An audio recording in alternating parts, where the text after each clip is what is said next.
I have this experience that's a continual. When I settle in, just settle in, um, the world around, the images, the forms, they just sort of they exist just as they are, and it's almost like it's like watching a movie. You know, it's like a movie. Um, and there's a quiet silence to it. And at the same time, there are moments where I I see myself as part of that movie, being present, like the tree, or the image, we call it a tree, but it is what it is, And so then, so, but it feels, the issue that comes up is there's a still sense of of separation. And so it's almost like part of me is like sitting at the threshold between the two seas, it's sort of like at the edge of it, but it's not like, but there's still a recognition that there's an observer observing this experience rather than being lost, being gone. Mm.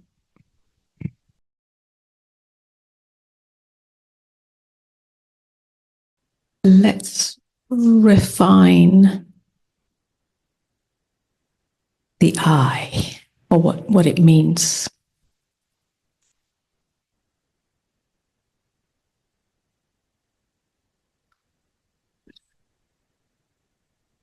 That sense of I cannot be totally extinguished till death. As long as there is a representation, which is mind, body, appearance, the sense of I continues. We can lose that sense of I in certain circumstances. A lot of LSD is one of them. And then what happens? You can't function. Yeah? You actually can't function in that state. You're not here. I mean, the body is still here, but only to the observer. To you, there is no body, yeah? So there's one example, extreme example. And there are probably other moments of mystical experience, intense pain or shock or sudden accident of some kind. So the sense of I can, but whilst you're alive and functioning, the sense of I remains. Now the I is not the same as the me. It is what I mean by refining it. Yeah? I is I am. We can even take the am away. I is simply the I of awareness. As long as you're alive, you are aware. You have been aware from the moment you were born till the moment you die. That never changes. It's a fact, right? It's a verifiable fact. Yeah? We can validate it. That is the case. Therefore, I is the constancy of awareness. I am is the sense of beingness that awareness has through the appearance of this finite self. Yeah, finite because it begins at birth and ends at death. It's finite. I am being.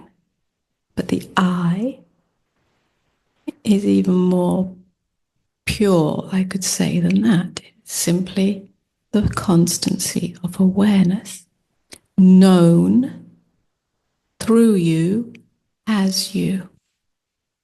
Me is the me identity that creates the separate self, seemingly, which is me as this, me as that, me as happy, me as sad, me as resisting, me as rejecting, me as wanting, me as whatever it might be. We can add to it.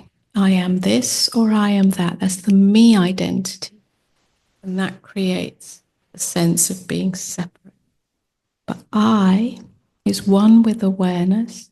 It's always here, and it's not defined by anything that is experienced. It is not defined by experience. You can't get rid of it. Is that? So it appears as very subtle shifting of the experience, of the perceptive experience. A shifting is just like there is there as it is, everything is, and then there's. So you could say, yes, the shifting. I am aware. Yeah. Then it's shifted. Right. But without saying I am anything, not even I am aware. Right. It's just the experience. Yeah, we're rendered silent, right? Right. Now, it's okay to seemingly shift in and out because we are functioning as finite selves, as individuations. And therefore we have seemingly a relationship between the I and experience, perception, sensation, feeling, thought. And we function that way. That's part of our functioning. So again, we have, it's another sort of paradox.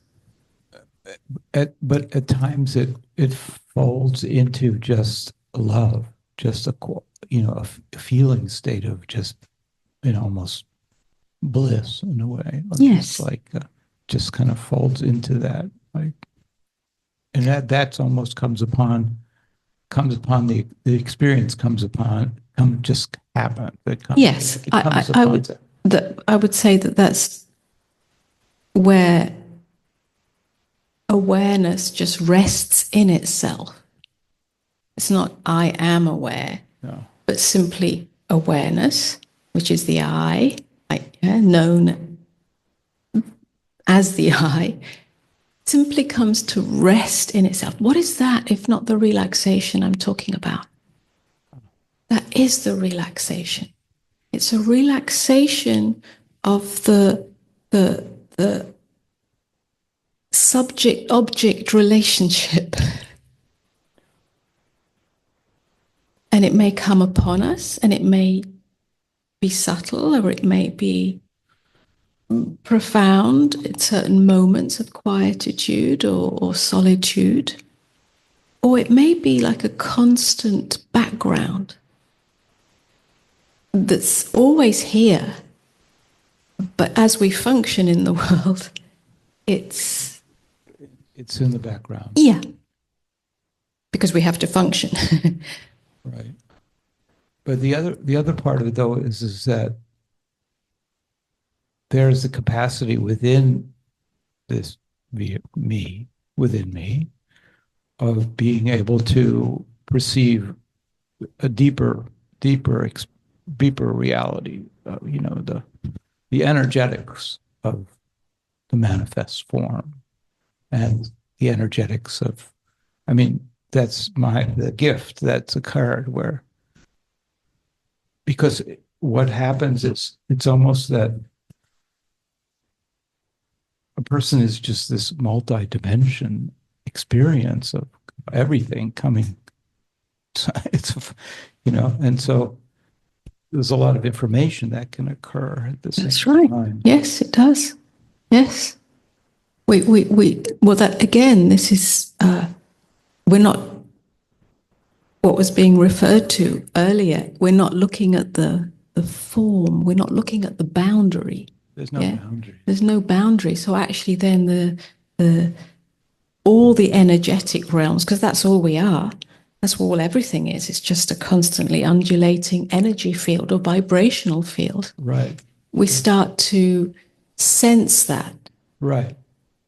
Yeah. And so we can see into things. Right. We can see into, that's not like prying into somebody, but it's seeing a bigger picture yeah. of the manifest, manifest and yeah. unmanifest. Yes.